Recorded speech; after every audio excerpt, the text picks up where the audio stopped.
There is this young man who wanted to give his life as a martyr. He wanted to be executed as a martyr for the sake of our Lord Jesus Christ.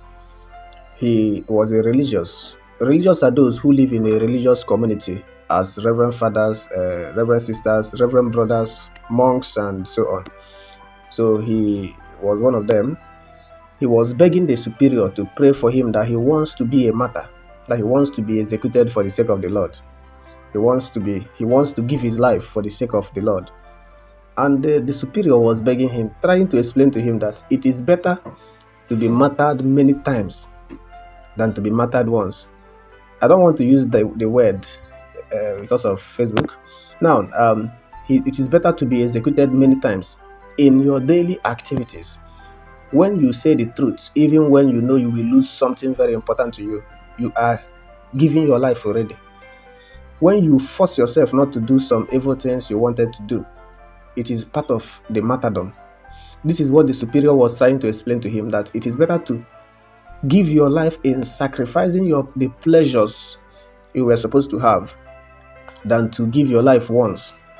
But the young man kept on begging the superior that he wants to be a martyr.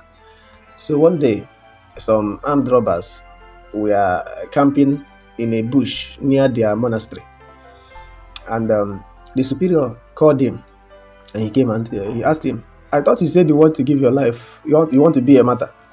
And he said, "Yes, my father, this is my innermost desire."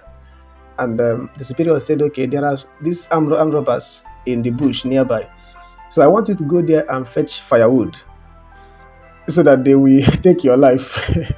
So the young man was happy. He carried his cutlass, went into the bush. When he went there, the armed robbers saw him and they called him to come.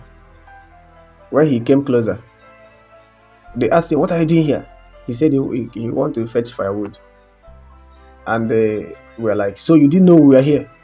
Then they told him to lie down, and they flogged this guy.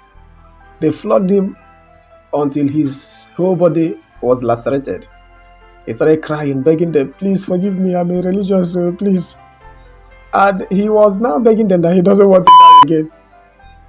So when they flogged him very well and he was almost fainting, they decided to leave him, and they told him to run back to the convent, otherwise they will shoot him.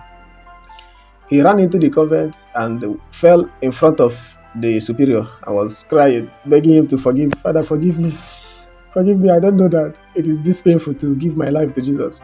So he cried, and that was how he discovered that giving your life as a martyr is not something you do by your own power.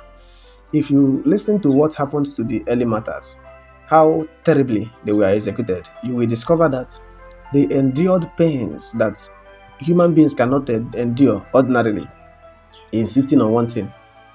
Nobody can endure such kind of pain when they have the option of coming out from that pain.